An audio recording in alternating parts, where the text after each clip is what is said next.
రాష్ట్రానికి సుఖమైన నాయకుడు క్రైస్తవ సమాజానికి తెలుగు క్రైస్తవ సమాజానికి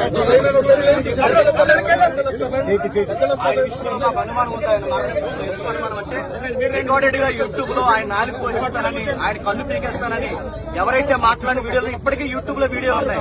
మొదటి మొదలు ఎవరైతే ఉన్నారో నువ్వు ఎలా బతుకుతారో మేము చూస్తారని ఆయన డైరెక్ట్ వార్నింగ్ ఇచ్చాడు. నెల క్రితం కూడా ఆయన ఏమన్నాడంటే నాకు ప్రాణ సంకటం ఉంది, నాకు ప్రాణ భయం ఉంది, నాకు ఆయనకి ఏదైతే ఉందో ఆయనకి ఇబ్బంది కలుగుతుందని ఆయన స్వయంగా ఆయన ఫేస్బుక్ ఐడీలో ఆయనే పోస్ట్ చేశారు. అందుకు మేము అనుమానిస్తున్నాం. మాకు డిఎస్పీ గారి నుంచి మాకు కావాల్సింది ఏంటంటే ఈ యొక్క కేసుని యాక్సిడెంట్ కేసుగా కాకుండా అనుమానితమైన ఎఫ్ఐఆర్ గానీ మాకు ఇవ్వాలి, ఎంక్వైరీ చేయాలి, సీసీ ఫోటోస్ మాకు చూపించాలి. మా దగ్గర ఉన్న వీడియోస్ ఎవరెవరైతే ఆయనకు వార్నింగ్ ఇచ్చారో, ఆయన భూమి మీద లేకుండా చేస్తామో ఎవరైతే అన్నారో ఆ వీడియోస్ అన్ని మా దగ్గర ఉన్నాయి. ఆ వీడియోస్ అన్ని మేము డిపార్ట్మెంట్ ఇస్తున్నాం. ఇది క్రైస్తవ సమాజానికి చాలా పెద్ద గాయం. మేము ఎలాగే చూస్తున్నట్టు ఊరుకుంటే మా క్రైస్తవులు ఉన్న తలకాయలన్నీ ఎలా తీసుకుంటూ వెళ్ళిపోతారా? ఇదే చేస్తారా? ఇదే జరిగేదా?